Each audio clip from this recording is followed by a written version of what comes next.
အားလုံးပဲမင်္ဂလာပါ PSO channel မှာကြိုဆိုပါရစေဒီနေ့ကျွန်တော်ပြပြချင်တဲ့အကြောင်းအရာလေးက Redmi 7 လေးကိုကျွန်တော်တို့မှန်လဲမှာပေါ့နော်မှန်လဲနည်းတွေကလည်းကျွန်တော်ရဲ့ YouTube channel ထဲမှာထပ်နေပြီပေါ့နော်ထပ်နေပြီဆိုပေမဲ့เนาะဒီဗီဒီယိုမှာကျွန်တော်ကြောက်လဲ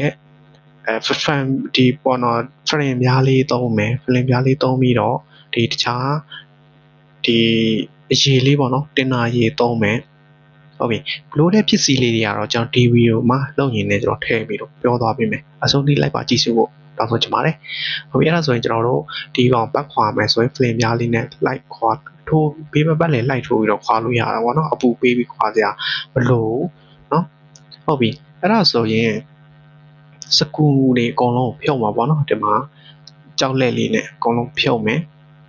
အကုန်လုံးဖြုတ်ပြီးတော့အောက်ချမ်းလေး speaker phone လေးကိုဖြုတ်ဆွဲခွာလိုက်မှာပေါ့နော် speaker phone လေးကိုဆွဲခွာလိုက်မယ် okay ဒီနေရာမှာသူက speaker နဲ့ပတ်သက်တယ်ပေါ့နော်ဒီအောက်ချမ်းအသွင်းကောင်းလဲချင်တယ်ဆိုရင်လဲလို့ရရပါတော့ဟုတ်ပြီအပေါ်ပိုင်းမှာဆိုရင်အဖုံးလေးပါမယ် finger ကြိုးပါမယ် finger ကြိုးကတတိထားမှာပေါ့နော် finger ကြိုးကနည်းနည်းနှုတ်တယ်သူ့ကိုတိုက်ပြီးတော့ပြတ်သွားနိုင်တယ်ပေါ့နော်ဟုတ်ပြီတိုက်ပြီးတော့ပြတ်သွားနိုင်တာဖြစ်တဲ့အတွက်ကျွန်တော်တို့ကဒီတတိထားပြီးတော့ခွာပေးရမှာပေါ့နော်โอเคအဲ့ဒါဆိုအကုန်လုံးခွာလို့ပြီးပြီပြီးရင်မှန်ကိုလည်းထိုဘက်ကပါခွာလို့ပဲပလင်ပြားပဲဖြစ်ဖြစ်အခုလိုမျိုးပေါ့နော်အဲ့အမာစားလေးပဲဖြစ်ဖြစ်အဲ့လိုမျိုးတရုတ်ကလာတဲ့အဲ့မုတ်အိတ်လေးတွေရှိတယ်ပေါ့နော်တရုတ်မုတ်အိတ်လေးတွေအဲ့လိုမျိုးအိတ်လေးတွေနဲ့လည်းကျွန်တော်တို့ညှက်ပြီးတော့ဆွဲဘေးပတ်လည်းလိုက်ထိုးပေါ့နော်လိုက်ထိုးပြီးတော့ခွာလို့ရပါတယ်ဟုတ်ပြီအဲ့ဒါဆိုရင်ကော်တွေကိုအကုန်လုံးဘေးပေါင်ပတ်လည်မှာရှိတဲ့ကော်အဟောင်းတွေကော်အကြံတွေပေါ့နော်ကော်အဟောင်းကော်အကြံတွေကိုတေချာရှင်းပြီးပြီဆိုရင်မှန်လေးတင်ကြည့်ပါနော်မှန်လေးတင်ကြည့်ပြီးပြီဆိုမှကော်ကတ်မယ်โอเคဒီမှာနော်โอเคဒါဆိုရင်အကုန်လုံးဘေးပတ်လည်ပေါ့နော်အကုန်လုံးဆွဲခွာလိုက်ပါပြီโอเคဒီချိန်မှာကျွန်တော်တို့နော်မှန် body change ချင်တာတော့เนาะ circuit ပြောင်းချင်တာတော့မျိုးကျွန်တော်တို့လုပ်လို့ရပါတယ်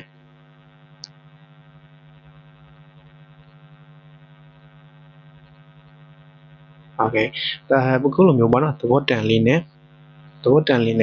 ဘေးပေါင်လေးမှာရှိတဲ့ပုံမွားလေးတွေကိုလည်းတိုက်ထုတ်လိုက်တာပေါ့တိုက်ထုတ်လိုက်ပြီးတော့ကင်မရာဘက်မှာနည်းနည်းအမှုံလေးကတ်နေတာဖြစ်တဲ့ကင်မရာဒီ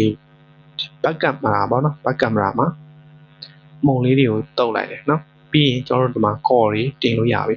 ဘောင်ပေါ်မှာပဲကော်တွေရှိပါစေဘောင်အောက်ကိုကော်တွေမပြီးကြပါစေနဲ့အများကြီးလည်းမလိုဘူးနည်းနည်းလေးလည်းမလိုဘူး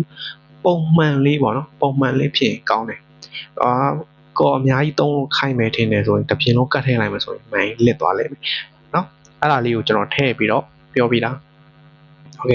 ကျွန်တော်ရဲ့ဒီ PSO YouTube channel ထဲမှာဆိုရင်ကျွန်တော်ကဖုန်းပြုပြင်နည်းနဲ့ပတ်သက်တာလေ software ပိုင်းတွေ hardware ပိုင်းတွေ okay software ပိုင်းတွေမှာဆိုဘာတွေပါမလဲဆိုရင် Windows 10နည်းကနေစပြီးတော့ Windows 10နည်းကနေစပြီးတော့ဖုန်း software driver အစုံเนาะထည့်သွင်းပြီးတော့ computer နဲ့ချိတ်ဆက်ပြီးတော့အသုံးပြုတာတွေเนาะ user log ဖြုတ်တာတွေ Oppo Vivo Samsung Tecno Infinix စတဲ့ phone model စုံလင်းကိုကျွန်တော်တို့ကဒီ user log ဖြုတ်တာတော့ firmware ရေးတာတော့ global change တာလို့เนาะဟုတ်ပြီအကုန်လုံးကျွန်တော်တို့လုပ်လို့ရတာဗောနော်လုပ်လို့ရတာကျွန်တော်ရဲ့ YouTube channel မှာเนาะတင်ထားပြီးတယ်เนาะမိတ်ဆွေတို့ကနောက်ပြီးတော့ hardware ပိုင်းမှာဆိုရင် power supply cable ဟော်ကန်ဒီတခြားလိုအပ်တဲ့ 2D module လေးတွေကိုကျွန်တော် training စင်လေးတွေကိုကျွန်တော်လုပ်ပြထားတာလေးလည်းအများကြီးရှိတယ်เนาะဟုတ်ပြီလုပ်ပြထားတာအများကြီးရှိတာဖြစ်တဲ့အတွက်ဒီသင်တန်းပေါ့နော် online သင်တန်းvideo group Telegram group ပေါ့နော် Telegram group သင်တန်းမိတ်ဆွေတို့ join ချင်တယ်ဆိုရင်ကျွန်တော်ဖုန်းနံပါတ်လေးပေးထားမယ်အဲ့ဒီဖုန်းနံပါတ်လေးမှာအသေးစိတ်ဘာသင်ခန်းစာတွေပါမလဲဆိုတာကိုအသေးစိတ်လာမေးပြီးတော့တက်ရောက်နိုင်ပါတယ်โอเคအဲဆိုဒီဖုန်းမှာဆိုရင်ဘောင်လေးနည်းနည်းကောက်ဘောင်လေးကိုဒီတိုင်းလေးကျွန်တော်နည်းနည်းလေးဆွဲဖြောင်းပါဗောနော်ညီသွားပြီဆိုရင်မှကျွန်တော်တင်လိုက်โอเคကော်လေးတွေကလည်းဘေးပေါင်မှာတေချာလေးတရလေးတင်ထားပါတယ်โอเคအဲဆိုနည်းနည်းလေးတိုင်းညှစ်လိုက်ကျိုးသွားမယ်နော်နည်းနည်းထိပြီးတော့ဗောနော်အဲ့လိုမျိုးလေးနည်းနည်းလေးတောက်ပေါင်းဖြောက်သွားပြီဆိုရင်ကြာပါတယ်တကယ်လို့လုံးဝကိုနည်းနည်းလေးရောပါတော့တူဗောနော်ရောပါတော့တူလေးနည်းနည်းလေးထုသိမ်းထူအောင်ပါဗောโอเคဒီမှာနော်တိတ်လေးကတ်ထားပါတယ် တိတ်လေးကတ်ထားတာကိုအဲ့တိတ်ကိုခွာပြီးတော့ပြန်ကတ်မှာပေါ့နော်ခွာပြီးကတ်မှာပေါ်မှာ sticker လေးရှိတယ် sticker လေးကိုလည်းခွာတကယ်လို့မိတ်ဆွေတို့ရဲ့မှန်ကအခုလိုမျိုး frame များလေးတွေပါနေတယ်ဆိုရင်လည်း frame များလေးတွေကိုခွာပေးရပါတယ်အခုမှာ sticker လေးကတ်ထားတယ် sticker လေးကိုလည်းခွာလိုက်မယ် okay ဒီမှာနည်းနည်းခွာခတ်နေတာဖြစ်တဲ့အတွက်ကျွန်တော်နည်းနည်းကုတ်ပြီးတော့ခွာနေရတာပေါ့နော် okay အခုကျွန်တော်ရဲ့ YouTube channel ကိုပေါ့နော် subscribe လေးမိတ်ဆွေတို့မနှိပ်ရသေးဘူးဆိုရင်လည်းကျွန်တော်ရဲ့ YouTube channel လေးကိုလည်း subscribe လေးနှိပ်ခဲ့ပေးဖို့တောင်းဆိုချင်ပါတယ်အဲ့ဒါဆိုရင်ကျွန်တော်အသစ်တွေတင်နိုင်မိတ်ဆွေတို့အများနဲ့သိရှိအောင်လို့ဘေးကခေါင်းလောင်းလေးကိုလည်းနှိပ်ထားပေးဖို့တောင်းဆိုချင်ပါတယ်ဟောခေါင်းလောင်းလေးပေါ့နော် okay အဲ့ဒါဆိုရင်ဒီမှာမှန်လေးလွယ်တကူတက်လိုက်မယ်တက်ပြီးအောက်ပိုင်းပေါ့နော်မှန်မိတ်ဆွေတို့အရင်စမ်းပြီးမှတင်ပေါ့နော်တကယ်လို့မှန်မစမ်းမဲနဲ့တင်လိုက်လို့မှန်အဲ့ဒါပါနေတယ်ဆိုရင်ဒီမှန်တစ်ချက်ကလစ်သွားပြီပေါ့နော်ဆုံးသွားပြီโอเคအဲ့လိုမျိုးလေးရှိတာဖြစ်တဲ့အတွက်မှန်ကိုရင်စမ်းပြီးတော့မှကော်တုပ်ပြီးတင်ပေးရမှာပေါ့နော်အဲ့ဒါဆိုရင်shortcut ကြိုးလေးတက်လိုက်ပါမယ်ပြီးရင်ဖုန်းလေးဖုံးမယ်စကူတွေပေးပတ်လဲစကူတွေအကုန်လုံးပြန်ဆွဲမှာပေါ့နော်โอเคဒီမှာဆိုရင်speaker ဆိုရင်လည်းတီးတန်းတက်ဖုံးလိုက်လဲလိုက်လို့ရတယ်အောက်သွင်းကောင်လည်းတီးတန်းတက်လဲလို့ရတယ် battery လဲလို့ရမယ်အရင်ကလွယ်ကူတယ်ပေါ့နော်ဒီကျွန်တော်အခုပြောပြထားတဲ့ဒီထဲမှာဆိုရင်phone software ပိုင်းเนาะ diagram ပိုင်းတွေကြတော့နည်းနည်းလေးတော့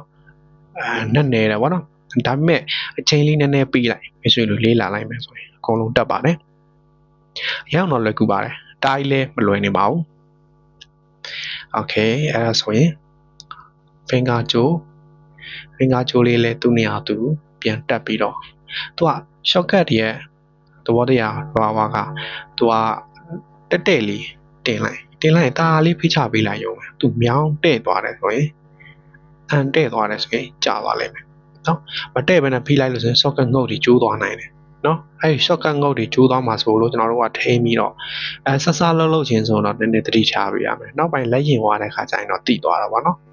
ဟုတ်ပြီအဲ့ဒီတိုင်းလေးပဲကျွန်တော်စကူတွေအကုန်လုံးဘေးပေါင်ပတ်လဲအကုန်လုံးပြန်ဆွဲမှာပေါ့နော်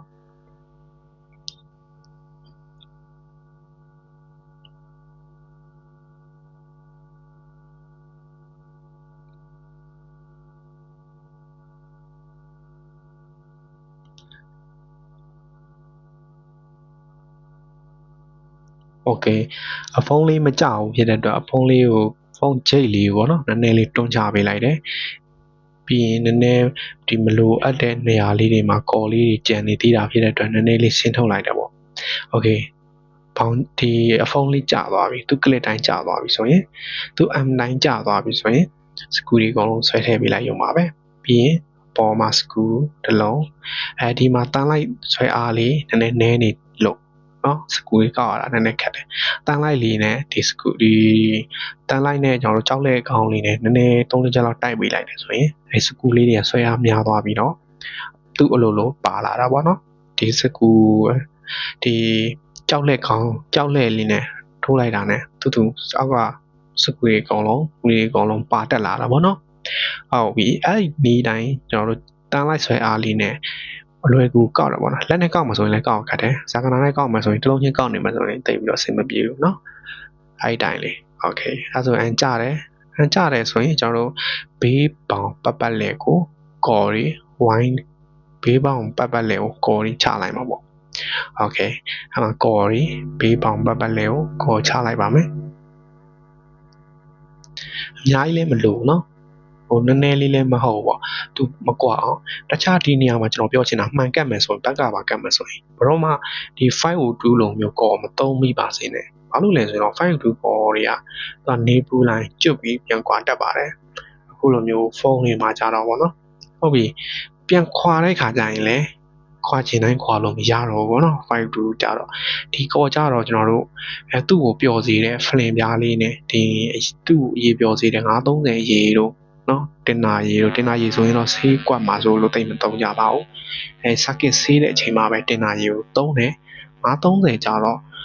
ဆေးမကွက်ဘူး သူကမှန်ခွာတဲ့ခါကျရင်စိတ်ဝင်တာများတယ်အဲ့ဒါကြောင့်မလို့မှန်ခွာလို့ရှိရင်ဒီတင်တာပဲတုံးတာများတယ်930ယူကြတော့ဘက်ကပါခွာတဲ့အချိန်ဘက်ကပါဆေးမရှိတဲ့အချိန်မှာကျွန်တော်တို့ခွာဆေးတိတ်ပြီးတော့မကွက်နိုင်တဲ့ဘက်ကပါမျိုးပေါ့တချို့ကပါတွေကြတော့ဆေးကွက်တယ်နော်အဲ့ဒါဆိုရင်ကျွန်တော်တို့တေးပင်လေးစီးပြီးတော့တေးပင်ပဲစီးစီးကလစ်ပဲညက်ညက်ကြိုက်တာလှုပ်ပြီးတော့ကျွန်တော်တို့ဒီဖုန်းလေးကိုပြန်တုံးလို့ရပြီပေါ့နော်အကောင်းတိုင်းပြန်တုံးလို့ရပြီပေါ့โอเคအခုကျွန်တော်ရဲ့ဒီ PSO online group သင်တန်းလေးပေါ့နော် PSO online group သင်တန်းလေးကို join ချင်တယ်ဆိုရင်တော့ကျွန်တော်ဒီမှာ Telegram ဖုန်းနံပါတ် Viber ဖုန်းနံပါတ်လေးကျွန်တော်ဒီအောက်မှာကျွန်တော်ချထားပေးတယ်မိတ်ဆွေတို့အသေးစိတ်သင်ခန်းစာတွေပါမလဲဆိုတာကိုတော့အသေးစိတ်လာရောက်မေးမြန်းနိုင်ပါတယ်ဟုတ်ပြီအဲ့ဒါဆိုရင်ဒီဖုန်းလေးကနောက်နိုင်ဝက်တစ်နိုင်လောက်နေလို့ရှိရင်နော်စီးထားတဲ့ကလစ်ပဲဖြစ်သေးပဲဖြစ်ဖြစ်ပြန်ခွာပြီးတော့တုံးလို့ရပြီပေါ့နော်ဟုတ်ပြီအဲ့ဒါဆိုရင်ကျွန်တော်တို့တစ်ချက်လောက်ပြန်စမ်းကြည့်လိုက်မယ်ဒီဖုန်းလေးကိုဒီဆက်နှိုးကြည့်လိုက်မှာပေါ့နော်ဆက်နှိုးကြည့်လိုက်လို့ဒီမှန်အဲ့ဒါပါမပါကောင်းမကောင်းဒါပေမဲ့ကျွန်တော်ကောမကတ်သေးခင်မှန်လေးကိုသိချာစမ်းထားပါတယ်မိတ်ဆွေတို့ like လုပ်မယ်ဆိုရင်လည်းနော်မှန်ကောမကတ်သေးခင်မှန်ကိုစမ်းကြည့်ပါတခြားအဲ့ဒါပါမပါအောင်လဲစက်ရဲ့အဲ့ဒါပါမပါအောင်လဲစမ်းကြည့်ပါပြီးမှတော့စဉ်းစားပြီးတော့ဖြည်းဖြည်းချင်းစိတ်စစ်စစ်လေးနဲ့အကုန်လုံး trim မိပါနော်โอเค power လေးကတက်လာပါပြီအရှိတ်နော်အရှိတ်ဘာညာအလင်းပေါက်မပေါက် test ပြေးမပြေးမှန်ကြောင်မကြောင်ပေါ့နော်အဲ့လိုမျိုးလေးတွေကျွန်တော်တို့အကုန်လုံးစစ်လိုက်ပါမယ်နော်အဲ့ဒါဆိုရင်ဒီဗီဒီယိုမှာကျွန်တော်သုံးသွားတာကောကြောက်လက်ဇာကနာကတော့မလိုလဲမရှိလဲရတယ်โอเคနော်ကောနဲ့ကြောက်လက်ကတော့အဓိကပါပဲကောနဲ့ကြောက်လက်ရှိတယ်ဆိုရင်ဒီဗီဒီယိုတိုင်းမိတ်ဆွေတို့ like try လုပ်ကြည့်လို့ရပြီပေါ့နော်โอเคအဲ့ဆိုရင်ဒီမှာအကုန်လုံးစမ်းကြည့်လိုက်မယ်နော်โอเค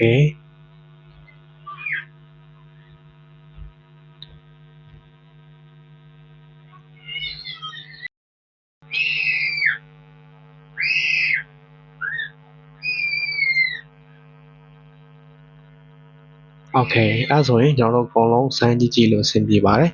အဆုံးလေးကြည့်ပေးတဲ့တယောက်ချင်းစီတိုင်းကိုထူးကျေးဇူးတင်ပါတယ်